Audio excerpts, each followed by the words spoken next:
নমস্কার দর্শক বন্ধুরা, লিপিস কিচেনে আপনাদের স্বাগত জানাই। আজ হাজির হয়েছি দুর্দান্ত স্বাদের একটি নিরামিষ রেসিপি নিয়ে।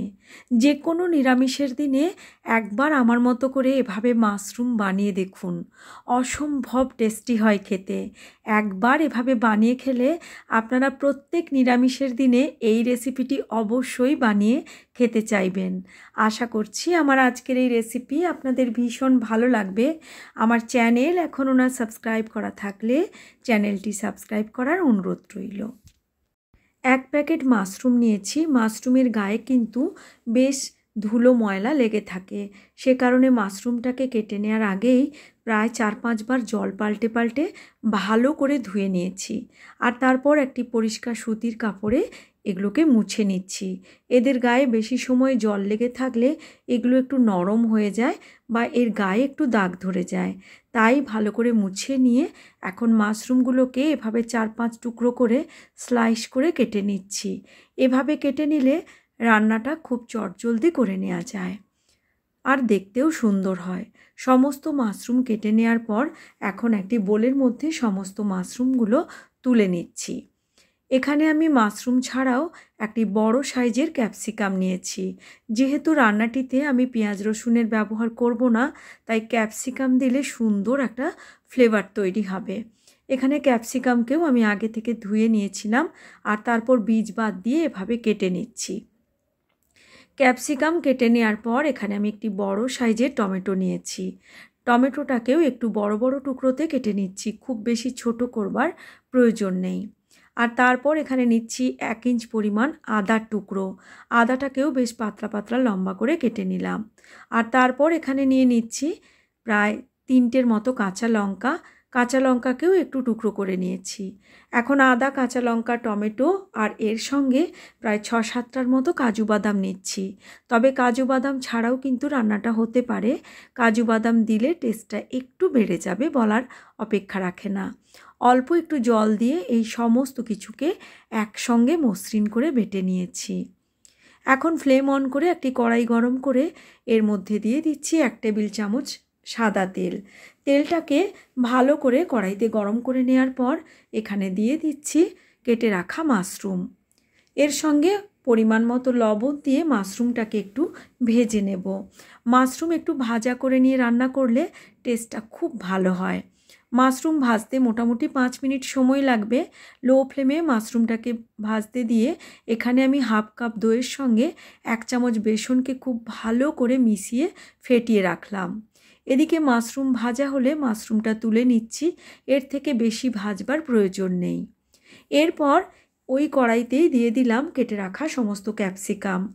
পরিমাণ মতো অল্প লবণ দিয়ে ক্যাপসিকামকে জাস্ট 1 মিনিট মতো নাড়াচাড়া করে নেব, যাতে ক্যাপসিকামের গায়ে হালকা হালকা আঁচ লেগে যায়। এর থেকে বেশি নরম করলে ক্যাপসিকামের ক্রাঞ্চি ভাবটা চলে যাবে। ক্যাপসিকাম 1-1.5 মিনিট ভেজেই নামিয়ে নিয়েছি।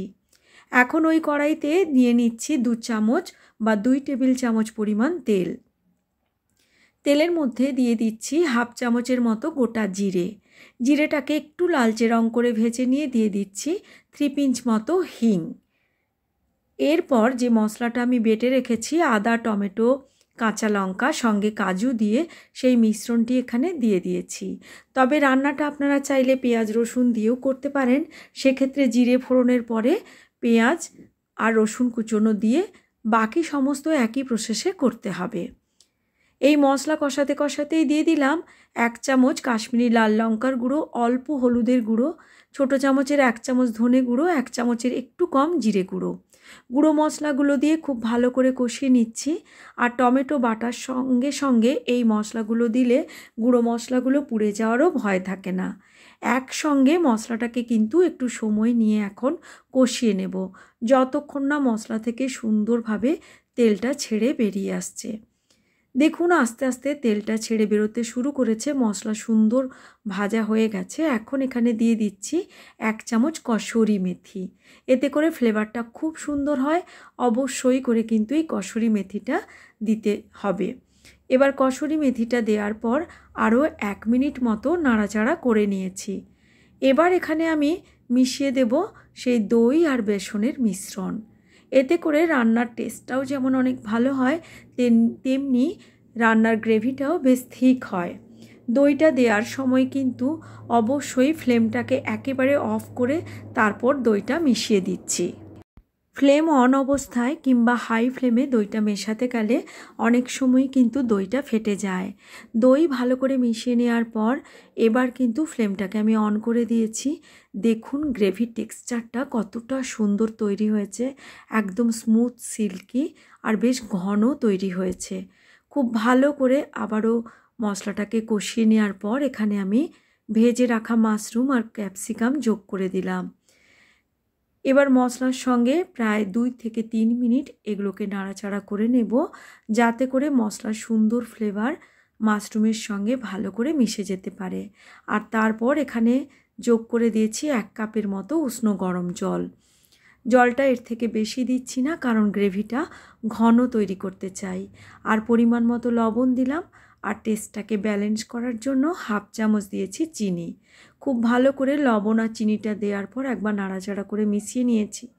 2 মিনিট পর এখানে দিয়ে দিয়েছি গরম মশলার পাউডার 1/2 চামচেরও কম, আর দিয়ে দিচ্ছি 1 চামচের মতো বাটার। বাটারটা না দিলেও চলবে, তবে দিলে ফ্লেভারটা একটু বেড়ে যায়। এবার ঢাকা দিয়ে মিনিট 2 রান্না করার পর ফ্লেম অফ করে আরও 3-4 মিনিট দিয়ে নিয়েছি স্ট্যান্ডিং টাইম। আমাদের নিরামিষ মাশরুম একদম রেডি সার্ভ করার জন্য। আমার রান্নাঘর এর সুন্দর গন্ধে একেবারে মমো করছে। আশা করছি আমার আজকের এই নিরামিষ রেসিপিটি আপনাদের ভীষণ ভালো লেগেছে। ভালো লাগলে লাইক, শেয়ার ও কমেন্ট করার অনুরোধ রইল। আজকের মতো এই পর্যন্তই। আবার হাজির হব নতুন কোনো রেসিপি নিয়ে। Thanks for watching.